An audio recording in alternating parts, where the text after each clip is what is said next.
Bonjour. Avant de laisser Clarisse vous présenter en détail les mesures principales de la loi de finances pour 2026, je voudrais vous donner quelques éléments de contexte. Pour la deuxième année consécutive, la loi de finances n'a pas été adoptée avant le 31 décembre. Cette situation exceptionnelle devient désormais un point d'attention pour nous les professionnels. À ce jour, plusieurs dispositions restent incertaines en attente de la validation par le Conseil constitutionnel. Notre objectif aujourd'hui est double. Vous présenter une synthèse claire des mesures applicables aux particuliers et aux entreprises et vous donner la vision la plus sûre possible en distinguant ce qui est acté de ce qui reste susceptible d'être ajusté. Nous allons procéder en deux temps. Dans une première vidéo, les mesures concernant les particuliers, puis dans une seconde vidéo, celles qui touchent les entreprises. Je propose de commencer, Clarisse, et je te laisse nous présenter les mesures concernant les particuliers. Et tout d'abord, celles qui concernent l'impôt sur le revenu. Oui, donc concernant le barème de taxation à l'impôt sur le revenu, celui-ci a été revalorisé pour chaque tranche de 0,9% afin de tenir compte de l'inflation. Peux-tu nous dire quelques mots de la CDHR ? Est-elle maintenue pour 2026 ? Oui, tout à fait, Maria. Donc, une nouvelle contribution, la contribution différentielle sur les hauts revenus, dite CDHR, avait été instaurée pour 2025. Elle visait à assurer une imposition minimale de 20% à l'impôt sur le revenu pour les contribuables disposant des revenus 2025 les plus élevés, à savoir 250 000 € pour les contribuables célibataires, veufs, séparés ou divorcés, ou 500 000 € pour les contribuables mariés, pacsés, soumis à une imposition commune. Cette contribution est prorogée tant que le déficit public excède 3% du PIB et elle devra, comme en 2025, faire l'objet d'un acompte égal à 95% de son montant à verser en décembre 2026. Passons maintenant à un sujet très attendu, l'immobilier et les dispositifs d'incitation à la location. Oui, Maria. Un statut de bailleur privé permettant d'amortir fiscalement le prix d'acquisition des immeubles donnés en location nue et de déduire cet amortissement des revenus fonciers a été mis en place. Ce dispositif d'amortissement concerne les logements neufs et les logements anciens qui nécessitent d'importants travaux de réhabilitation.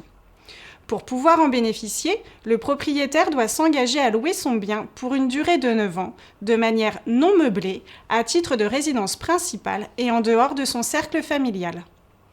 Le taux d'amortissement annuel sera de 3 à 5,5% selon le montant du loyer, les ressources des locataires et la nature de l'investissement réalisé, neuf ou ancien.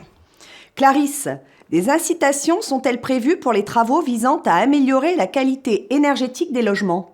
Oui, le doublement du plafond du déficit foncier imputable sur le revenu global pour les travaux énergétiques, soit un plafond de 21 400 € au lieu de 10 700 €, est prorogé jusqu'au 31 décembre 2027. Très bien. Nous allons maintenant poursuivre avec l'épargne, les plus-values mobilières et les revenus du capital, où les ajustements apportent à la fois contraintes et opportunités. Dans le cadre d'un apport de titres de société soumise à l'IS au capital social d'une autre société soumise à l'IS, le dispositif de l'article 150 obéter du Code général des impôts, il sera toujours possible pour la société ayant reçu les titres en échange de céder ces derniers sans remettre en cause le report d'imposition de la plus-value privée si certaines conditions sont respectées. Mais si cette cession intervient dans un délai de 3 ans suivant l'échange, la société sera tenue de réinvestir non plus 60%, mais 70% du prix de cession dans des actifs économiques dans un délai de 3 ans suivant cette cession au lieu de 2 auparavant et de conserver ces actifs pendant 5 ans. Il est à noter que cette mesure a fait l'objet d'un recours devant le Conseil constitutionnel. Concernant les plans d'épargne retraite, la déduction fiscale des versements est supprimée à compter du 1er janvier 2026 pour les versements réalisés par un assuré à compter de son 70e anniversaire. Pour ce qui est de l'imposition des revenus mobiliers, il sera possible maintenant de renoncer à l'option pour le barème progressif de l'impôt sur le revenu, soit en cas de contrôle fiscal, soit par voie de réclamation auprès de l'administration fiscale. Merci Clarisse. Nous arrivons maintenant à un thème essentiel pour nos adhérents, chefs d'entreprise ou détenteurs de participation.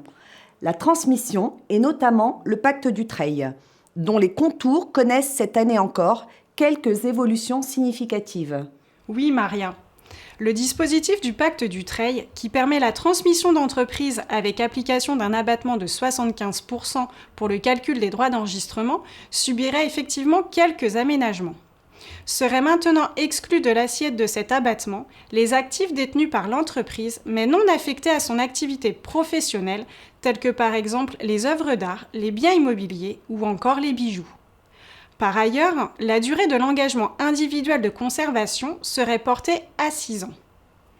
En l'absence de date d'entrée en vigueur spécifique, l'ensemble de ces dispositions devraient s'appliquer aux transmissions intervenant à compter du lendemain de la publication de la loi de finances pour 2026 au journal officiel.